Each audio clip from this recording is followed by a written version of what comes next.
आज के दौर में बच्चे पहले से सोच लेते हैं कि उन्हें भविष्य में क्या करना है और वो बड़े होकर क्या बनना चाहते हैं, जिससे कि अधिकतर बच्चों की चॉइस इंजीनियर बनने की होती है। और ये गलत भी नहीं है, क्योंकि इंजीनियरिंग के बच्चों के पास बहुत से विकल्प होते हैं। इंजीनियर बनने का ख्वाब लेकर बच्चे स्कूल के समय से ही तैयारी शुरू कर देते हैं। तो आइए आज जानते हैं विजय पथ के इस विशेष कार्यक्रम में कि इंजीनियर कैसे बना जा सकता है।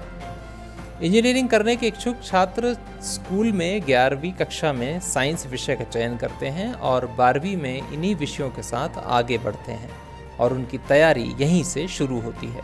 इंजीनियरिंग कॉलेज में दाखिला लेने के लिए ये ज़रूरी है कि आपने 12वीं की पढ़ाई साइंस स्ट्रीम से की हो। आइए अब बात करते हैं कि इंजीनियरिंग में कैसे आगे बढ़ा जा सकता है। भारत में इंजीनियरिंग के लिए IIT, BIT, NIT जैसे तमाम मान्यता प्राप्त संस्थान हैं जो इंजीनियरिंग में दाखिला देते हैं।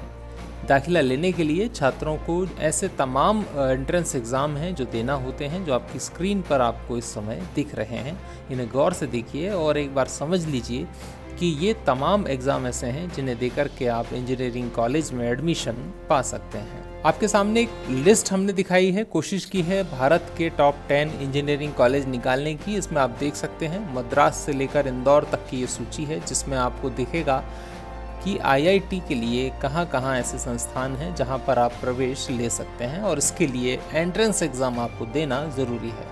तो आइए अब जानते हैं कि इंजीनियरिंग कितने तरह की होती है। इंजीनियरिंग संस्थानों में जो विशेषज्ञता दी जाती है वो कई प्रकार की होती है। 2-4 नाम मैं आपको बता देता हूँ, वैसे स्क्रीन पर आप नाम आसानी से देख पाएंगे।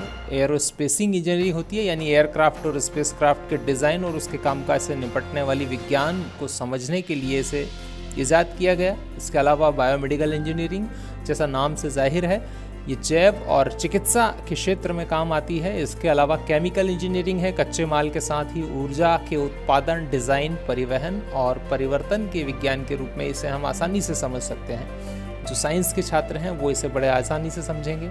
इसके अलावा सिविल इंजीनियरिंग है। हम और आप देखते हैं कि आज कितने अच्छे तरीके से देश में बड़ी बड़ी भवन और बिल्डिंग्स बनाई गई हैं। इन भवनों को बनाने के लिए सिविल इंजीनियर लगते हैं और वो यहीं से पढ़कर निकलते हैं।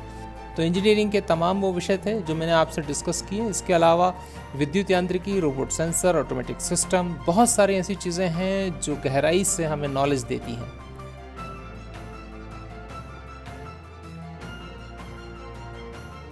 अगर हम बात करें most in demand engineering jobs की, तो बहुत सारे ऐसे यहाँ स्ट्रीम हैं जहाँ पर आप जाकर के नौकरी कर सकते हैं। इंजीनियर बनने के बाद डेटा साइंस अपने आप में एक बहुत बड़ा सेगमेंट है, मशीन लर्निंग है, सॉफ्टवेयर इंजीनियरिंग है।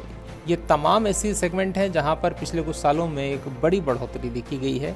तनख्वाह की अगर बात की जाए तो 20,000 से लेकर शुरुआत होती है और ये 20 से 30,000 के बीच में आंकड़ा जो है वो रहता है एक इंजीनियर का। इसके अलावा फिर जैसे जैसे आप अनुभव अपना बढ़ाते जाते हैं तो तकरीबन 2 से 3 साल में आपकी सैलरी 50,000 को क्रॉस इजीली कर सकती है और आप भविष्य अपना बेहतर इंजीनियरिंग में बना सकते हैं।